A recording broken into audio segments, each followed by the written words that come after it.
친구는 타고난 외모 덕분이었는지 어릴 때부터 인기가 상당히 좋았다고 합니다. 길을 가다가도 처음 보는 사람에게 고백을 받고, 심지어 고등학생 때는 젊은 여선생 한 명이 사귀자고 들이댄 적도 있었다고 하더군요. 하지만 친구의 집안은 아주 엄격하고 보수적인 집안이었습니다. 학교도 초등학교 이후로는 일부러 남학교만 보내고 이성교제 자체를 허락하지 않았다고 합니다. 그래서 친구는 대학에 오기 전까지 단 한 명의 여자도 사귀어보지 않았을 뿐더러 아예 이성친구 자체가 없었습니다.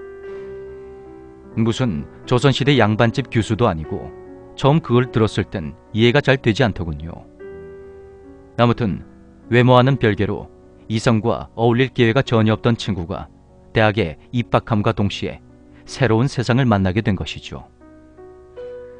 처음 입학식 때 이 친구는 정말 한눈에 들어올 정도로 잘생기긴 했지만 그와는 반대로 옷차림이나 말투 그리고 행동은 영락없는 모범생 그 자체였습니다. 이때까지도 친구는 사람들과 어울리면서 인기만 많았지 여자들 앞에선 말도 잘 못하는 쑥맥이었죠. 그랬던 친구가 1년의 과정을 거쳐 이런 몰골을 하고 지금 내 눈앞에 있다는 것이 그땐 정말 믿기지가 않았습니다. 그렇게 차츰 인기를 얻기 시작하면서 여자들이 친구에게 줄기차게 작업을 하기 시작할 무렵에도 달라진 것은 별로 없었습니다. 그랬던 이 친구에게 정말 이상한 계기가 생겨버렸습니다. 학기 초에 친구는 어릴 때부터 친하게 지냈던 형을 만나러 갔습니다. 서울에 사는 그 형은 친구와 나이 차이도 좀 나고 사회생활을 하고 있었는데 술을 한 잔 사주겠다며 친구를 강남으로 불렀죠. 그리고는 어떤 바에 친구를 데리고 갔는데 태어나서 처음 보는 새로운 세상을 만난 듯이 정말 별천지더랍니다. 그 형이란 사람은 자주 오는 단골처럼 능숙하게 바텐더를 불렀고 킵해놓은 술이 있다면서 이것저것 가져오라고 지시를 했습니다. 친구는 이런 데는 처음 오는 곳인지라 우물쭈물 뻘쭘하게 있는데 형이 부른 바텐더가 다가왔습니다. 그런데 그 바텐더는 눈을 뗄 수가 없을 정도로 정말 아름다웠습니다. 바텐더는 금방이라도 친구를 그윽한 눈으로 빨아들일 듯이 한참 동안을 쳐다보더랍니다. 친구는 처음 겪어보는 상황이 좀 당황스럽고 쑥스러워서 눈을 피하게 되죠. 그리고 바텐더는 말없이 계속 뚫어지게 그 친구를 쳐다보더니 잘생겼네. 그렇게 한마디를 툭 던지고 일어섰습니다.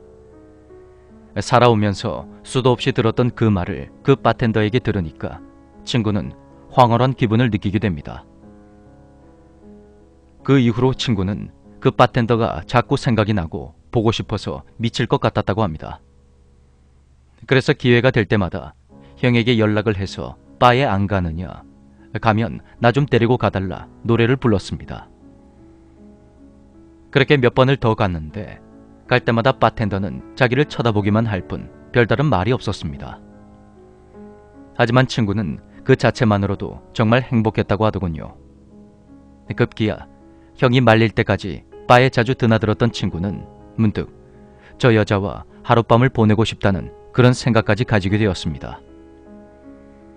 결국 친구는 바의 영업이 끝날 때까지 근처에서 기다리고 있다가 퇴근하는 바텐더를 붙잡았습니다. 그리고 그녀에게 다짜고짜 미친놈처럼 사귀자고 고백을 했죠.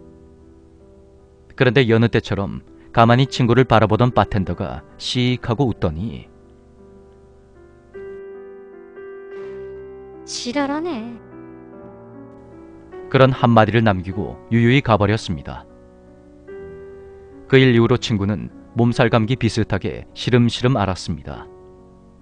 그리고 정확히 이틀째가 되는 날 밤에 몸이 벌떡 일으켜지면서 가슴 깊숙한 곳에서 이상한 오기 같은 걸 느끼게 됐다고 합니다.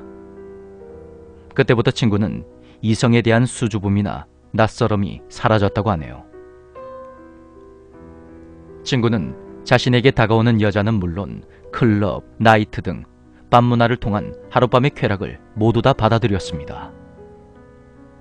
서로에 대한 호감과 자연스러운 과정도 없이 오직 성적 쾌락만을 목적으로 시작한 관계는 금방 끝이 나버렸죠.